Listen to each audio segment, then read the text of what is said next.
Guys, welcome back to the channel super idea. Super ideas में आप सभी लोगों का एक बार फिर से स्वागत है और आज है 16 फरवरी।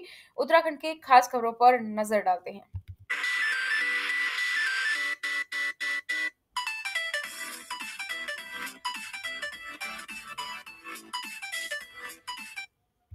तो उत्तराखंड लाइव न्यूज आप लोग के लिए आते हैं हर रोज सुबह 7 बजे। आज थोड़ा सा लेट है बट कल से आपको ये सभी न्यूज टाइम से मिलेंगे। पूर्व सीएम हरीश रावत ने कही दिल की बात, मुख्यमंत्री बनूंगा या घर बैठ जाऊंगा। उत्तराखंड विधानसभा चुनाव के लिए हुए मतदान के ठीक अगले दिन पूर्व मुख्यमंत्री हरीश रावत का बड़ा बयान सामने आया है। उनके अनुसार पार्टी में सत्ता में आने पर या तो वे मुख्यमंत्री बनेंगे या फिर घर बैठ जाएंगे। तीसरा कोई विकल्प ही नहीं है।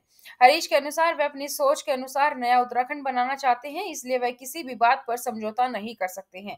वेब मीडिया के में दिए गए एक इंटरव्यू में हरीश रावत ने कहा कि अब उनकी उम्र ऐसी नहीं रही कि वह कुछ और सोचे। हरीश रावत या तो मुख्यमंत्री हो सकता है या घर बैठ जाए।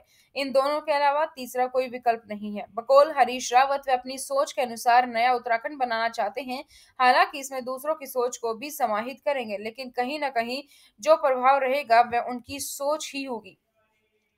कांग्रेस के वरिष्ठ नेता हरीश रावत ने उत्तराखंड में अपनी पार्टी की जीत की उम्मीद जताते हुए मंगलवार को दावा किया कि राज्य की जनता ने परिवर्तन के लिए वोट दिया है और कांग्रेस को करीब 48 सीटें मिलेंगी। उन्होंने यह भी कहा कि इस विधानसभा चुनाव में कांग्रेस की जीत होने पर मुख्यमंत्री का फैसला पार्टी अध्यक्ष सोनिया गांधी करेंगी और उनका निर्णय सबको स्वीकार्य होगा।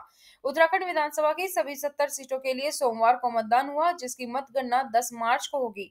पूर्व मुख्यमंत्री हरीश रावत ने मतदान का बाद मैं यह कह सकता हूं कि कांग्रेस की जीत सुनिश्चित है। उत्तराखंड की जनता ने परिवर्तन के लिए वोट दिया है और चुनाव में कुछ सामान्य संकेत हैं जिनसे यह स्पष्ट है कि कांग्रेस के पक्ष में लोगों ने मतदान किया है। उत्तराखंड में अब कांग्रेस की सरकार बनने जा रही है। उत्तराखंड में मौसम की बात करें तो अगले 4 दिन मौसम साफ रहेगा। मैदानी इलाकों में हल्का कुहासा रह सकता है। मौसम विभाग की ओर से जारी पूर्वानुमान के अनुसार 16 से 19 फरवरी तक मौसम शुष्क रहेगा। विभाग ने किसी भी तरीके की कोई चेतावनी जारी नहीं की है। धूप निकलने से तापमान में कुछ उछाल दर्ज किया जा सकता है। देहरादून में भी आसमान साफ रहेगा। सुबह के समय कुहासा छाए रहने की संभावना है। अधिकतम तापमान 23 डिग्री सेल्सियस तक जा सकता है। मंगलवार को देहरादून का अधिकतम तापमान 22.9 रिकॉर्ड किया गया, जबकि न्यूनतम 7.9 था। राजधानी देहरादून की 10 विधानसभा सीटों पर कई दिग्गजों की साख दांव पर है। देहरादून जनपद की 10 विधानसभा सीटों पर कई दिग्गजों की साख दांव पर है। अधिकतर सीटों पर भाजपा और कांग्रेस के बीच सीधा मुकाबला ही नजर आ रहा है। हालांकि दोनों दलों की चुनावी रणनीति में बागी और आम आदमी पार्टी की सेना से मुकाबला रोचक नजर आ रहा है।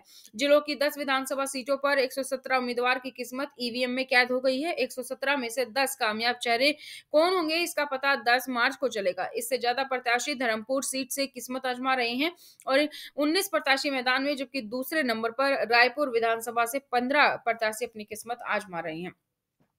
उत्तराखंड में बीते 24 घंटों की बात करें तो 285 नए संक्रमित केस मिले हैं, जबकि 7 कोरोना मरीजों की मौत हुई है। संक्रमितों की तुलना में 1309 मरीज ठीक हुए हैं। अभी 5217 एक्टिव केसेस हैं। स्वास्थ्य विभाग की ओर से जारी हेल्थ बुलेटिन के अनुसार संक्रमण के कारण मरने वाले सभी देहरादून के थे। स्वास्थ्य विभाग के मुताबिक सोमवार को 13 जिलों में 285 लोग कोरोना संक्रमित पाए गए। देहरादून जिले में 86, चमोली में 50, हरिद्वार में 22, पौड़ी में 9, अल्मोड़ा में 34, नैनीताल में 18, उधम सिंह नगर में 21, चंपावत में 8, टिहरी में 13, पिथौरागढ़ में 7, उत्तरकाशी में 6, रुद्रप्रयाग में 5 और बागेश्वर जिले में 6 संक्रमित केस पाए गए हैं। चुनाव विधानसभा का वोट प्रधानमंत्री के नाम, बुजुर्ग और महिलाओं में दिखा मोदी मैजिक। उत्तराखंड में चुनाव विधानसभा का था, लेकिन भाजपा ने प्रधानमंत्री नरेंद्र मोदी के नाम से ही वोट बटोरे। चुनाव के दौरान कहा जा रहा था कि मोदी मैजिक नहीं चलेगा, लेकिन जिस तरीके से विशेषकर महिलाएं और बुजुर्गों की प्रतिक्रिया सामने आई, उससे जाहिर है कि इस वर्ग में मोदी का असर बरकरार है। कुछ ऐसे भी थे जिन्होंने कोई फर्क नहीं पड़ता है कि चुनाव कौन लड़ रहा है, वोट मोदी को ही जाएगा। सोमवार को मतदान के दिन भी तमाम लोगों से बातचीत हुई तो उसमें भी विशेषकर बुजुर्ग और महिलाओं का रुझान पीएम नरेंद्र मोदी की तरफ ही दिखाई दिया।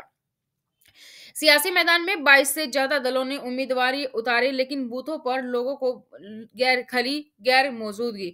उत्तराखंड के सियासी मैदान में वैसे तो 22 से ज्यादा दलों ने अपने उम्मीदवार उतारे थे, लेकिन बूथों पर उनकी गैर मौजूदगी लोगों को खलती रही। जिन विधानसभा सीटों पर निर्दलीय मजबूत थे, वहां उनके बस्तों पर भी उनके कार्यकर्ता मजबूती से डटे नजर आए। तीन पार्टियों को छोड़ दें तो बस्तों पर उपस्थिति के मामले में दल काफी पीछे रहे। विकासनगर, सहसपुर, चक्राता, धर्मपुर से लेकर कैंट तक वैसे तो 20 से ज्यादा दलों ने अपने प्रत्याशी उतारे थे, लेकिन सोमवार को जब मतदान शुरू हुआ तो इनका नाम लेने वाला वहां पर कोई नजर नहीं आया। खत्म हुआ मतदान, किसकी बनेगी सरकार, पूछ रही है हर जबान। तो उत्तराखंड की 70 विधानसभा सीटों पर मतदान समाप्त हो चुका है। इसके साथ ही सियासी हलकों से लेकर हर जनमानस की जुबान पर एक ही सवाल तैर रहा है कि आखिर देश में किस दल की सरकार बनेगी। स्पष्ट जनादेश मिलेगा या 2012 की कहानी दोहराई जाएगी। उत्तराखंड के चुनावी समर में जोर लगाने वाले 632 उम्मीदवारों की किस्मत ईवीएम में कैद हो गई है। इनमें मुख्यमंत्री पुष्कर सिंह धामी, पूर्व मुख्यमंत्री हरीश रावत सहित तमाम ऐसे दिग्गज और बड़े नेता हैं जिनका राजनीतिक भविष्य भी इससे तय होगा।